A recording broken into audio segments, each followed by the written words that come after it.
2.1, Introduction to Multiplication and Division. So yeah, we just completed our first unit, our first module about addition and subtraction.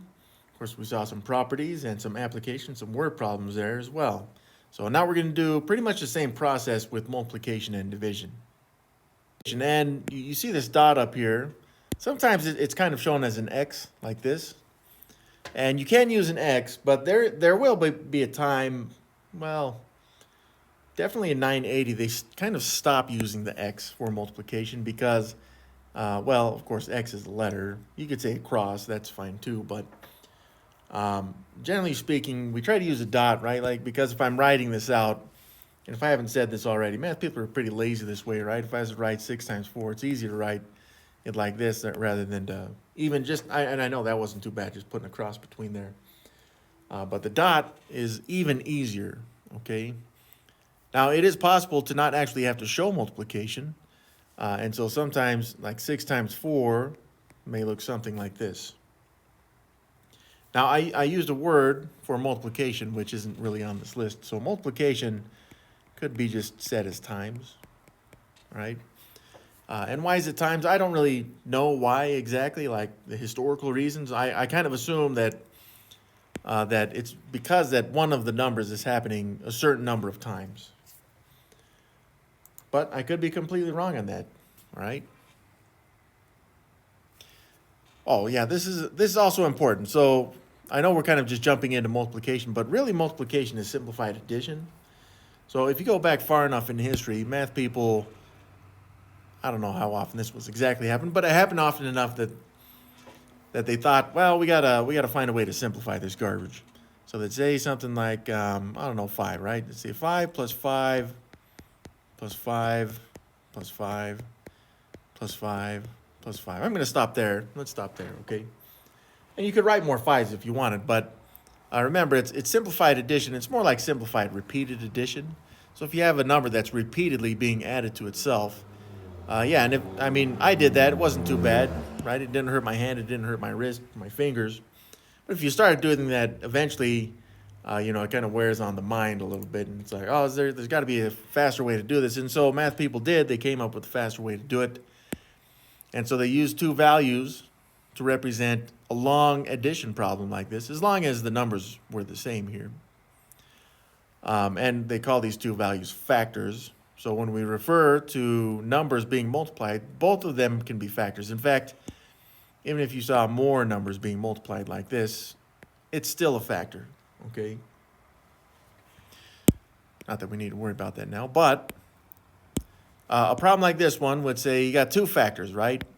So the first number, for me, not that it matters, and we'll see that it doesn't matter later, this tells me how many groups that first factor would. Or how many times a value repeats. And then the second factor for me, I would think, is this tells me what value repeats.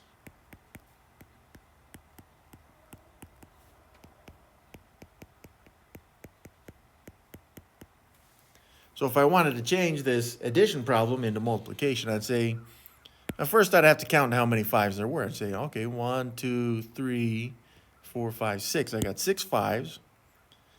So the first factor I would say is 6. And then the second factor is how many 5, or the number that is repeating, which is a 5. So I'd have a 6 and a 5, and I can multiply them this way. You can use an X if you'd like. Or if you'd like, you could also use the parentheses method for multiplication. Now, not showing the multiplication between the 6 and the parentheses with the 5. We expect you to know this in the future, and we'll see it many times over. But if you do not see an operation, the only operation that does not have to be shown ever, or at any time, I should say, even in special cases like this, it's multiplication, okay? Of course, we got phantom values, which is a little bit different situation, but if I have to show values like this, 6 times 5, I can use parentheses without actually having to show the multiplication. And yeah, perhaps that took longer to write the parentheses right there, but eventually we'll see, once you get into more algebraic type problems, that yeah, it's a lot faster not to have to show that multiplication, even with the dot.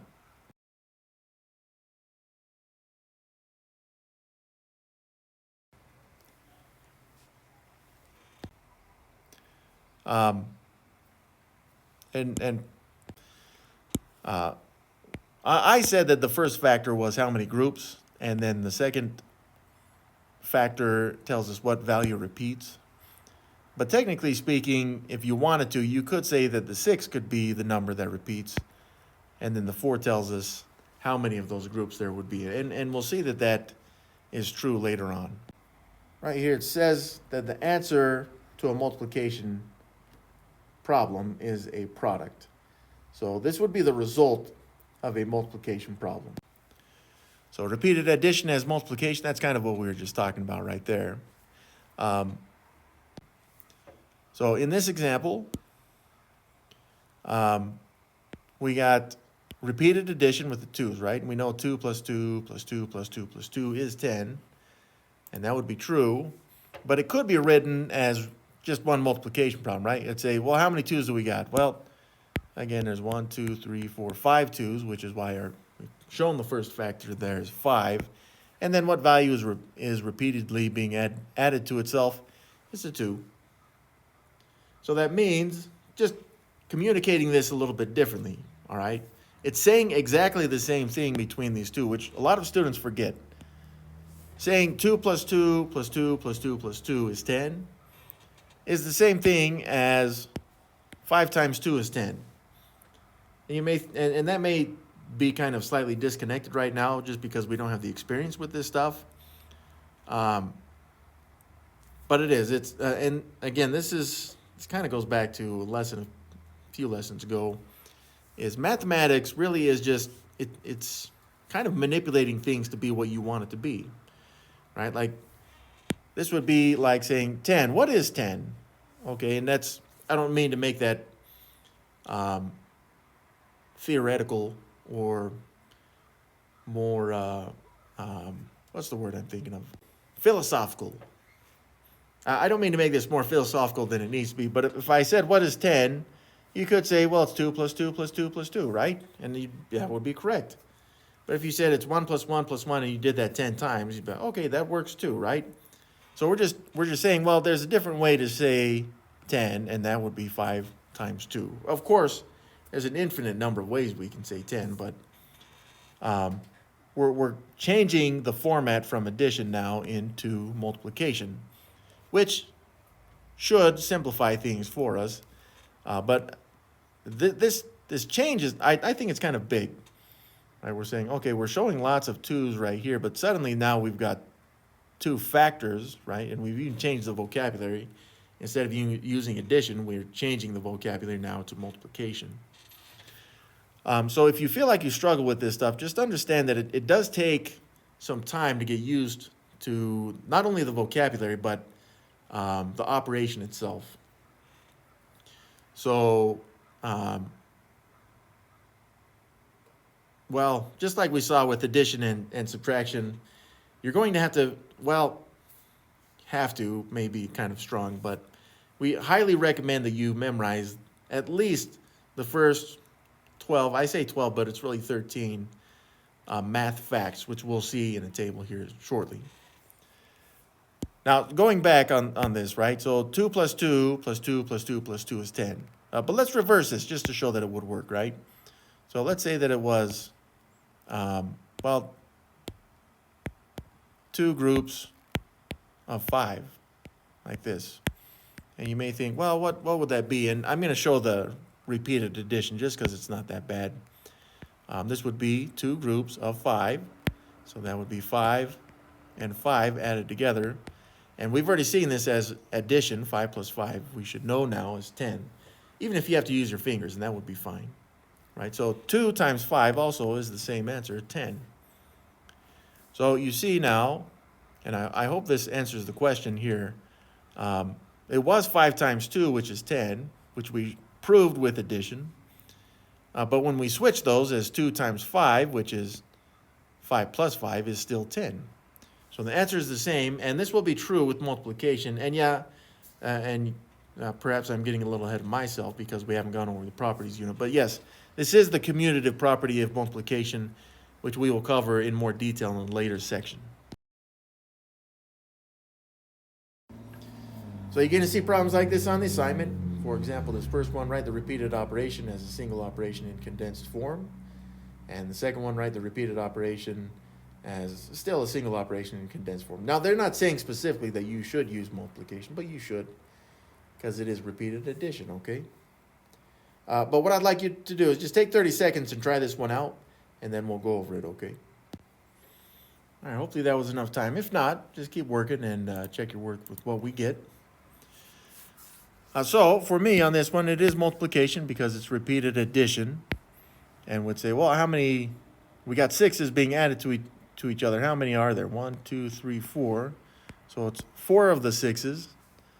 And so we're just going to multiply that by 6 because that is, the 6 is the actual number that was being multiplied. Or I apologize, added to itself. Now that's all we need for this problem, right? 4 times 6, boom, you got it. Okay, so this next one, we are multiplying by 7, and it doesn't matter where you start on this. You could say, well, like on this last problem, I said, how many groups of the 6s do I have? How many 6s do I have? And on the second one, I'm saying, well, I know the 7's being repeatedly added to itself, so I'm going to start with the 7. Again, that just means that it doesn't matter which one you start with, okay? So I'd say, well, I got 7's added to itself. How many are there? 1, 2, 3, 4, 5. So that would be 5 times 7. Now, just in case you were wondering, if you had switched them and said, like on the first one on the assignment, if you wrote 6 times 4, it should accept that answer as well as the second one, if you wrote it as 7 times 5, it still works. So whether you got both of them correct or only one or even none of them correct, hopefully you've seen how that's done, and then you can make a learning experience out of that. And now we have 4 times 5 in expanded form and 7 times 3 in expanded form. When it says expanded form, like it says, it just means that we want this as a repeated operation. All right, so this first one, 4 times 5, will tell me, okay, I got 4 groups of the 5. So I know I'm taking a 5, and I'm going to have to add it to itself. The red number here, the first factor here, again, for me, tells me how many 5s I need to add to itself. So this would be 4 of the 5s, right? So 1, 2, 3, 4 5s, all being added together. And yeah, we don't need to solve this. It's just asking for us to write this as a repeated operation, which is the addition problem. And then the second problem, 7 times 3. So again, that's 7 groups of the 3. So I got 3 added to itself 7 times. 1, 2, 3, 4, 5, 6, 7 of them. And yeah, we're just adding these all together. And I think this is important, even though I'm doing this way, again, if you had them flipped, so like this first example, if you said it's actually 5 groups of 4, so that would be 4 5 times like this, and then you added it. Yeah, the assignment should accept this answer as well. And I'm going to do the second one just because it's easy enough, right? This would be 3 7s right there. So 1, 2, 3 7s, and then they're just being added together. Again, it's either one or the other. And so if you prefer to have it switch from the way that I'm doing it, like we have in the second part of these examples, yeah, feel free to do it, because the assignment will accept those answers as well. So this is a multiplication table. I don't know, some people prefer to just see these in lists. And you notice that zeros included. I think having 0 on here is actually pretty crucial, because from time to time we will be multiplying 0 by certain values. And you see also that this goes all the way up to 12.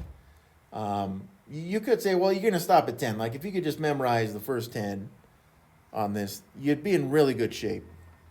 All right, and from there, I would say if you can expand to 11 and then 12, you've just made a lot of this mathematics stuff a lot easier for you.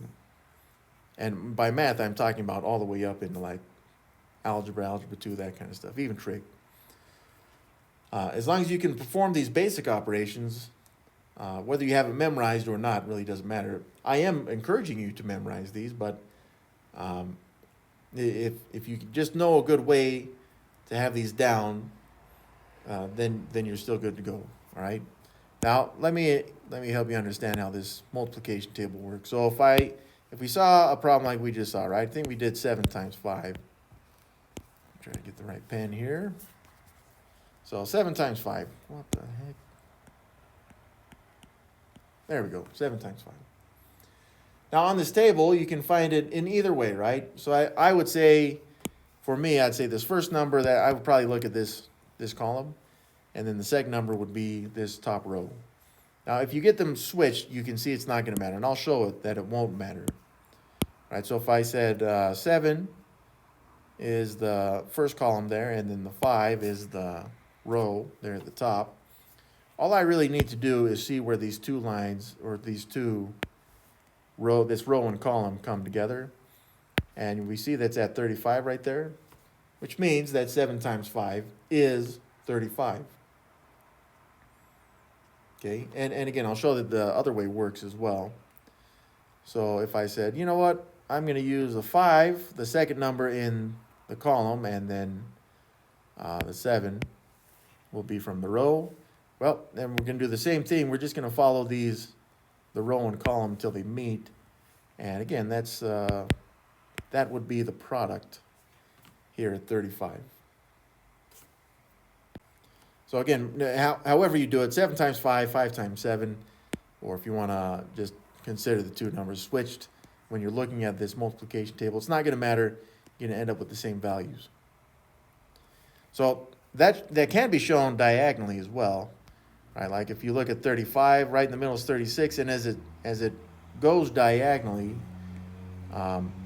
upwards and to the right, you'd have like 8 times 4 is 32, or 4 times 8 is 32, or 3 times 9 is 27, or 9 times 3 is 27, however you want to look at it, okay?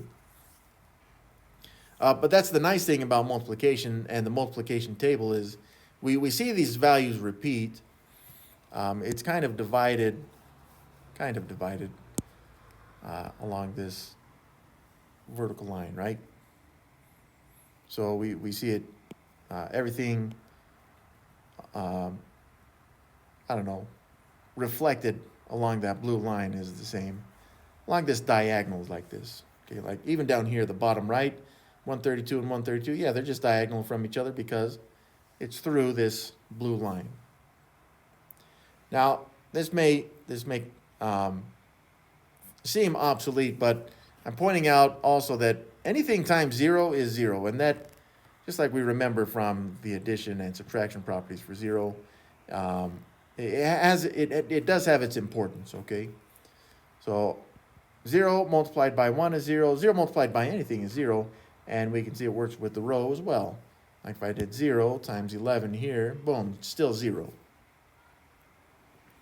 And that creates its own property, but something else that creates its own property is 1. Like if I took 1, which would be this column or this row, and I multiplied 1 by anything, what do I get? I get the same thing back. So 1 times 4, for example, yeah, it's still 4. Or if you did 4 times 1, yeah, however you want to look at that box right there. Or if I did 11 times 1 right there, that's still 11, or 12 times 1 and so forth, right? So that does create a property for multiplying by 1. Something else you may want to consider is 2's. If I multiply by 2, anything multiplied by 2 will be an even value. Right? Any of these, well, I was on the wrong row there, but 4, 6, 8, 10, 12, 14, 16, 18. And if you can have your even numbers memorized, that will help you with your multiplication by 2 tables. And yeah, you can look at the column as well. Let's look at some examples. And yeah, I'm going to use the multiplication table. Again, the idea here would be that you have these memorized so that the multiplication table, having it in front of you, would be obsolete. So right here, I've got 6 times 1. So I find 6 right here, and I'd have 1 up here at the top. Okay, and then I'm going to follow those until they meet, right? So 6 and 1 looks like it's going to meet right here at 6. So our product here is 6. 6 times 1, the product is 6. So this next one, we got 8 times 7, so I find 8 in the column, 7 on the row up here, and yeah, I'm just going to follow those together. So that would be 8 over here, and then 7. I'm trying not to go too far. Yeah, we see then that the product between 8 and 7 is 56.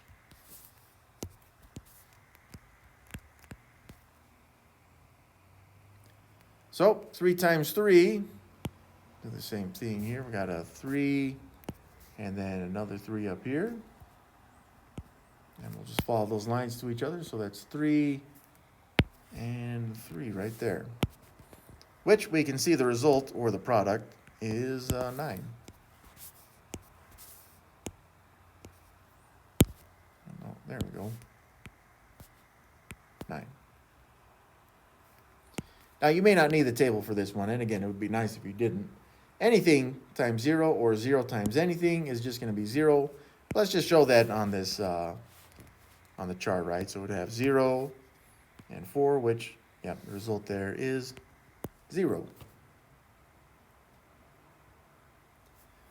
So 9 times 9, let's start with 9 here in the column, and then 9 in the row as well. Yeah, we'll just follow these to each other. Yeah, over there, and then should drop down there to the 81. Yep, and I can see that the result here is the 81.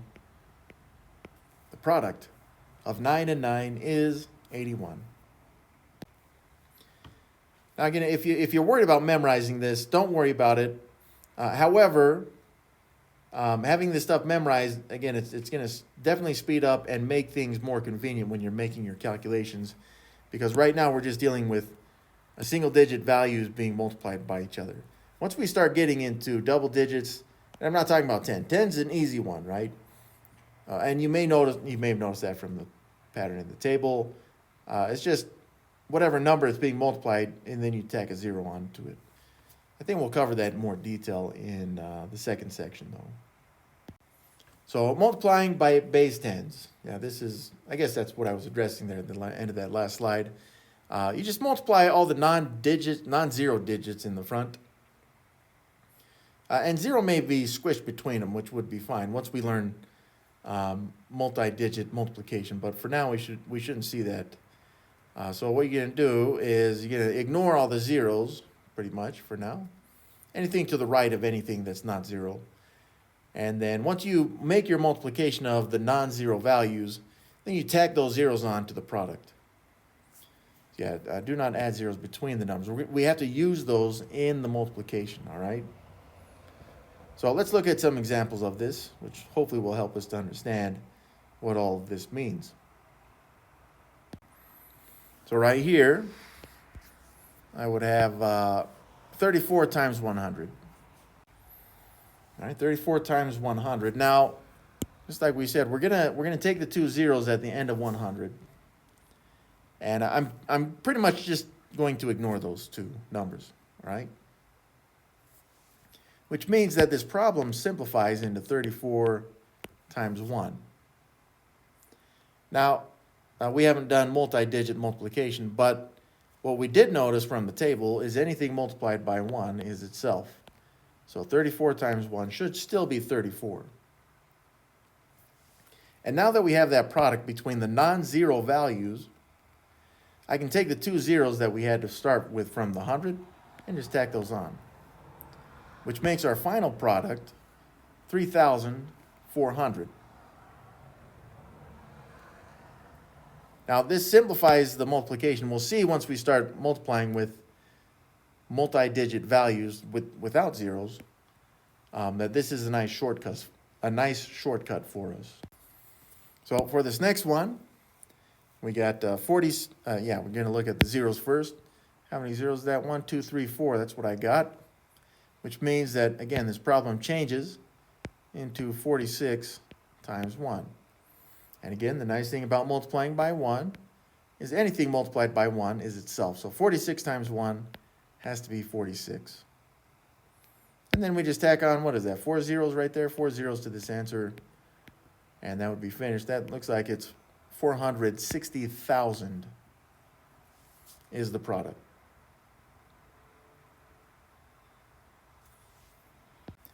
Now for this third example, I don't want you to get too confused. Like on those last two examples, it just zeros after that second number, but it can happen with the first number as well, which means that I would look at all the zeros on the ends of these. So I got 1, 2, 3 zeros. And again, I'm going to ignore those zeros after the non-zero digits, which means that I really am only multiplying 4 and 11. If I can figure out that product, then I'm just going to tack those 3 zeros onto the end of it. So 4 times 11, that was from the table.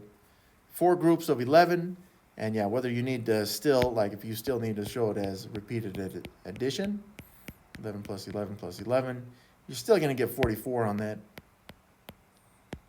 And then you would tack on the 3 zeros.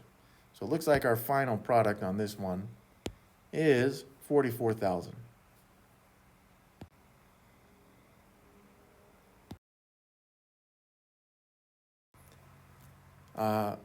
Good, yeah.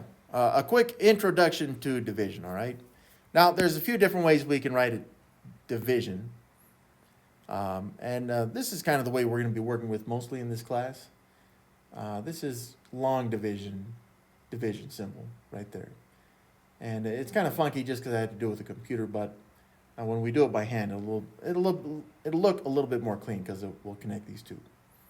However, and some of you didn't know this perhaps before, but fractions are division as well. So if you read this out, this would be 12 over 2, which really is 12 divided by 2. And that's using the regular division symbol. That's this one right here. And that's why we got it up there. But yeah, this reads 12 divided by 2. Same with this one. Some students would say, oh, it's 12/2. Okay, yeah, well, you know, in the beginning, when we're getting used to this division stuff, you can say that. But in the end, really what we want you to understand is this is 12 divided by 2. So division is kind of the opposite of multiplication. So the dividend, right? We got 3 different parts to a division problem. Okay, we got a dividend, we have a divisor, and a quotient. And it's crucial that we distinguish between the dividend and divisor so that we know the relationship in the division problem, right? The first number here is the dividend. The second number is the divisor. And then whatever the final answer is on this would be the quotient, right? So those 3 words, with division problems, we use those quite often. And so when I say dividend, it's crucial that you understand, if we were looking at a division problem like this one, that I'm talking about the 12 and not the 2. If I said divisor, then you would know and need to know that I'm talking about the 2. Otherwise, again, there's going to be a breakdown in communication, which can cause, well, a whole different set of problems, right? So yeah, the dividend, that tells us the amount that's going to be distributed. And when we say distributed, you could say it's going to be split up, right? So we're going to, like in this case, we'd say we're going to split 12 up, which is why it's the dividend. The divisor tells us how many times we're going to split it up, and it has to be in equal groups, right? The divisor tells us how many equal groups to distribute to. So the 12 we're going to distribute to 2 separate but equal groups, and then that would be the quotient, whatever that value would be. And some of you know what it is, but we'll get to that, right?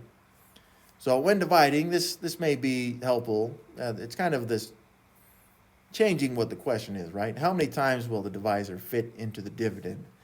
For example, this division problem is asking how many times will 2 fit into 12? Now, if it doesn't fit evenly, then you will have some left over, which we refer to as the remainder. I don't know that we'll see any remainders in the introduction part of this, but we definitely will in 2.3. So that's a nice quick introduction to some of the terminology and just division by itself. Division is generally where we find the biggest breakdown in early mathematics like this, arithmetic kind of stuff, because it is very different, and sometimes it's hard to grasp, especially with bigger numbers. Like, I mean, 12 may not be so big, but you know, if I said, okay, we're going to take 72 and split it up into two groups, yeah, that just mentally, in terms of a concrete example, that may be hard to grasp at first. So if you feel like you're struggling with this, just know that that's very common at this stage, especially with division. Yeah, symbols of division, we've already seen those. The multiplication facts will help you divide, even though, again, once we get into algebra, we'll be doing this a little bit differently, all right? So yeah, the multiplication facts will help you divide. So just like with addition and subtraction, there are addition and subtraction fact families. This is kind of a multiplication and division fact family. So here's an example, right? You say you got 3 groups of 4, which is 12. That's true. So the product in this case is 12. We got 2 factors. Now what you can do is you can take the product and divide it by one of the factors to get the other factor, right? The product here was 12. So 12 divided by the second factor was 4. So 12 divided by 4 is 3. And then if I took the product 12 and divided it by the first factor, which is 3, I would get a quotient of 4. So that's how this sets up. And again, we use letters because it wouldn't matter what the numbers are in this case. It creates a fact family in this way.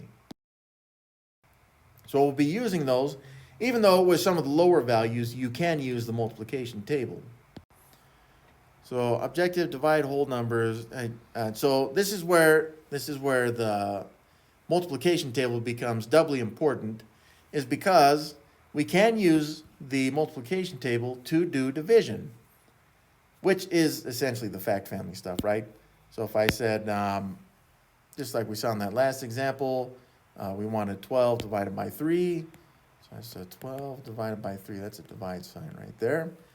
Then you would get, what would you get? Well, how would you do this with the table? And we know the answer is 4 from that last slide, but here's what you're going to do. You'd say it's 12 divided by 3. Well, the dividend is the number you would find in the white boxes right here. So you'd say, okay, I need to find 12 on this thing, but it needs to be related to 3 and 4. And yeah, there's 12 here and here. And you could say, well, there's 12 a couple other times right here and here as well, okay? Now, since we're looking for a relationship with 3 and 4, then yeah, we need to see that the 12 is related to the 3 and 4 from the column and the row above. So what I circled in blue there really is not going to help us because it's a relationship between 6 and 2, it looks like, which does create a different relationship, but we'll get into that later. So if I said, okay, 12 divided by 3, right? So if I use, let's use, I'll make this one orange right here. That's 12. Okay, so 12 divided by 3, right? So I see this is 12 and 3 right there, which means that its quotient has to be the other factor from the multiplication table, which is the 4. But let's say that you spotted this other 12 here. I'm going to put it in green. So you'd say, okay, well, 12 and 3, right? I'm doing 12 divided by 3. So I see that it relates to the 3, and I go up, bam, there's the 4. And again, this would be the quotient of 12 divided by 3. I'm just pointing out that it works for either one of the 12s that we found right here, because, just like we've seen with the fact families, if you did 4 times 3, it is 12, but also 3 times 4 is also 12. So there's 2 different ways you can find these, well, I guess it would be the dividend in these. Even though it may appear more than once, you want to find the relationship between the dividend, which would be in the white box, and then the divisor would be whatever you find in either this row or this column here from the multiplication table. And yeah, I can't stress this enough. If you can memorize this stuff all the way up to 12 times 12, you're going to be a lot better off. So divide using the times table above, which is really just fact families, right? So I'd say, okay, I got 64 divided by 8. We'll do this one in blue. So I need to find 64 in the multiplication table. Now, if you have this memorized, you'd say, okay, 64, if I'm looking at single digit values like 8, I know that 8 times 8 is 64, like if you had that memorized, right? So 64, actually, I guess looking at the table, I see that it occurs once, actually, right here. And it is related to 8. I'm going to use the column over here, the 8, which means that the quotient of 64 and 8 would be this other value from the row, which is 8.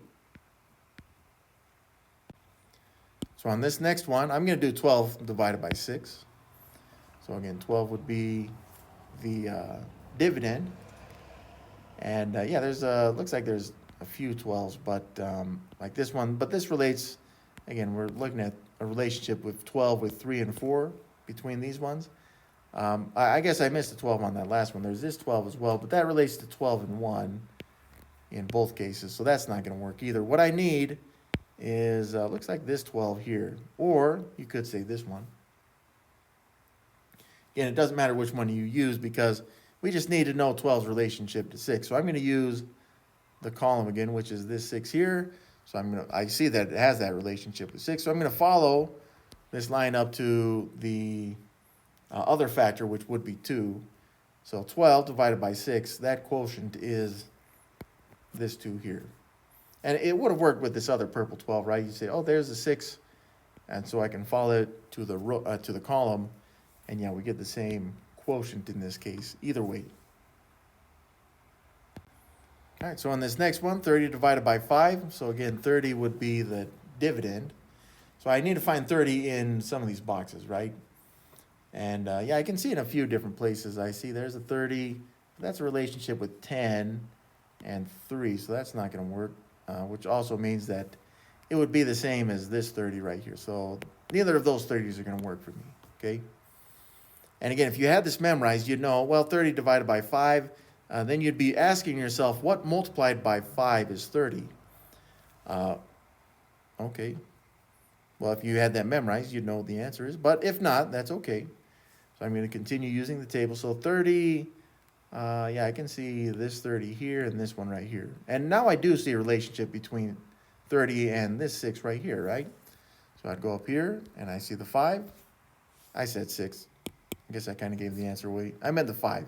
I want to find the relationship with 30 and 5, which is, of course, now I've given it away, it's 6. And yeah, it would have worked the same way with this 30. I'd follow it to this 5. And so this quotient would be that 6 right there. It's pretty much the same 6. So 18 divided by 2. 18 is our dividend. So I got to find some 18s on here. There's several 18s. I'll kind of skip it. I know, right? Like you could say, well, that's 6 and 3. Well, that doesn't show a relationship with 8 and 2. This 18 is the same thing. What I really need is this 18 right here, right? Because it's 18 divided by 2, and I see here a relationship with 18 and 2, which means that the product here is going to be this 9. 18, if I split it up into 2 groups, it's 9. So, and this goes back to what division actually means, right? Let's start with this one. If you took 64 and divided it into 8 equal groups, each individual group would get 8 pieces by themselves, right? Or you could refer to this as money. Money is always a good example, right? If you took $12 and split it up among 6 people equally, each person would get $2. Or if you took $30 and split it up amongst 5 people equally, each person would get $6. Same with 18 divided by 2. 18 split up into 2 groups is 9. So that may be helpful, but again, if you can memorize the multiplication tables, this stuff comes pretty easy. Because just like I said, right, you'd say, well, you'd look at the divisor, like in this one, it's 8. You say, okay, 8 times what is 64? And if you got this memorized, oh, you'd know 8 times 8 is 64. So that brings us to division by 1. Anything divided by 1 is itself. Which, well, I'm trying to think about its relationship to the table. So, yeah, in the table, this would work because you'd say, okay, I would find this value in one of the white boxes and then I'd follow it to 1, and its relationship would just be the other value would have to be itself. So yeah, but again, you shouldn't need to memorize the multiplication table to have that down. Just remember anything divided by 1 is itself. So 5 divided by 1 is 5. Or, and again, yeah, this is just a different way to show division. 7 divided by 1 is itself 7. So even though they use letters up here, you would replace these letters with numbers. And since it's A and A right here, that means that you're replacing is if you replace the A with a number, you replace the other value, which is A, with that same number. So division with base 10s, zeros to the right can be canceled as long as you can cancel them. With any matching zeros in the dividend and divisor. Yeah, they have to be matching in the dividend divisor, all right? Now, generally what this means is that when we look at a problem like this one, we usually start as far to the right as we can go on these values. And you'll see that's a common theme, which will be still common when we get into 2.2 with multiplication. So I'd say, okay, I'm going to start with these zeros as far to the right as I can go. And what happens is it's really 0. This 0 cancels out this 0. Now, more specifically is instead of saying canceling out, what this does is it creates what is called a phantom 1. All right, which means that I would then take now 350, if I multiply it by 1, then you'd get itself back, right? Which really means that you could say, oh, you know what? This is really just 300 divided by 50 right here, which simplifies the problem, which hopefully would make that much easier. And this would continue to say, okay, you know, I got a 0 here and a 0 here. So I could, if I wanted to, cancel these out as a phantom 1. And then to cancel those out, I really mean that I can just ignore those. Okay, I mean, they're still there, but I can ignore them. And so what started out as 3,000 divided by 500 now has become something I would say is much easier as 30 divided by 5.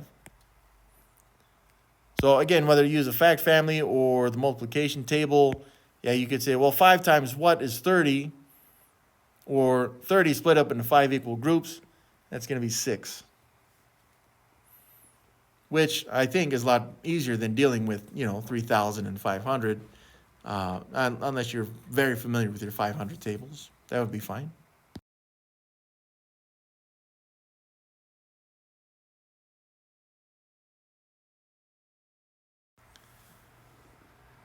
So let's go ahead and we'll do these 3 problems. Let's start with this one, 6,000 divided by 50. All right.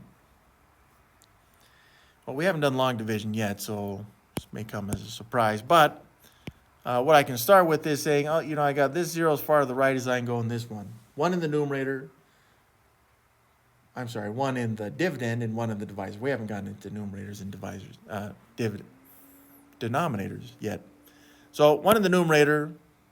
See, I did it again. 1 in the dividend, 1 in the divisor. Well, since that's the case, we can just kind of scratch those out, which makes this 600 divided by 5. Now, for something like this, and you could write it out if you'd like, 600 divided by 5, and that'd be fine. I know we haven't done long division yet. We will. But in this case, what you're going to do is you're going to focus really, like, we got this 0 right here. I can relate 5 to 60 better than I can 600.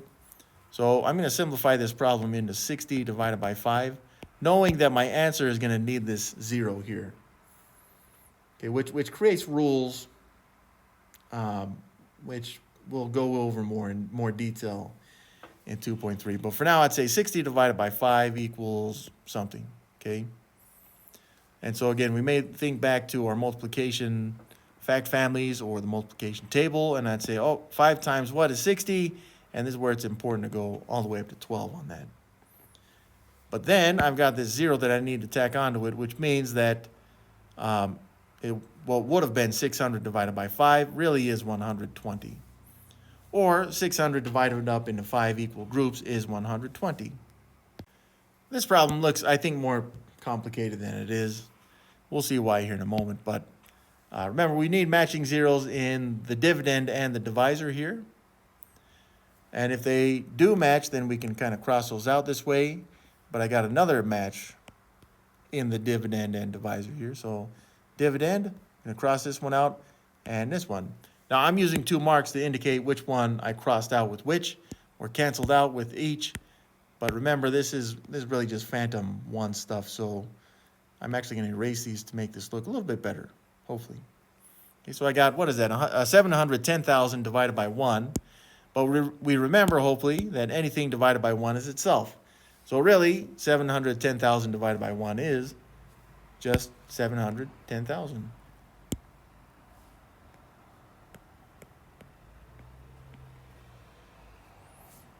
Oh, needed another 0 there. There we go. All right, on this next one, it's not shown in this that fractional form, which you will see on the assignment, but that's okay. It doesn't really matter. Dividend and divisor, right? We just need matching zeros as far to the right as we can go. So I got a 0 here and a 0 there, which means they would cancel each other out. But I also have this 0 here and this one as far to the right, which means they also will cancel each other out. And that's going to simplify this problem into something, well, hopefully more manageable.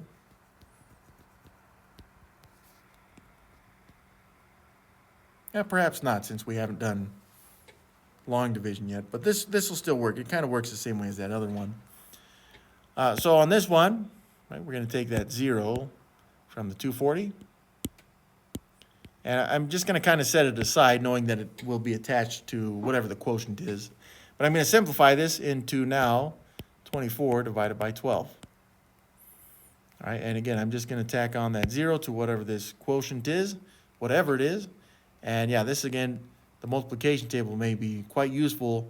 I know if I split 24 up into 12 groups, or if I said 12 times what is 24, I would know that that answer is 2. And attaching that to the 0 there makes that 20. So 240 divided by 12 is 20, which also means that our original problem, which was 24,000 divided by 1,200, is still 20. It's the same answer.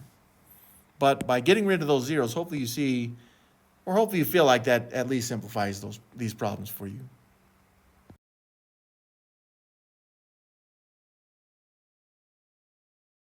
So from this multiplication table, what we would want to do here first is we would want to find, just like we've set aside the 0, I would really want to find 24 in one of the white boxes right here.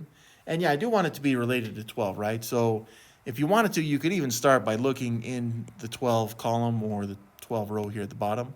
And so I'd say, okay, 24, if I look at the column, it's right here. If I look at the row, it's here. So its relationship to 12 is pretty direct. It's pretty close in the table. So then I would follow it up to, if I looked at this one, it's 2. If I looked at this one here, it would still be 2. And that's how we get the 2 there. From that quotient. That's because we do tack on this 0 here at the end. Yeah, I know 24 divided by 12 is 2, but yeah, we still make sure you don't forget about these zeros. Sometimes they get left behind, which throws our answer off, obviously, there.